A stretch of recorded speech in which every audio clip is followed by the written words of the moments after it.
So if you get it anywhere close, it's going to look amazing. So I'm just going to kind of add a little bit of lightness right into here.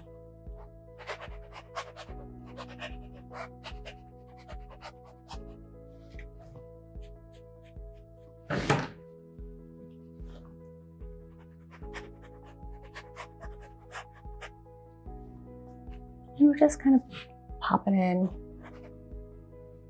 a few little hints of clouds.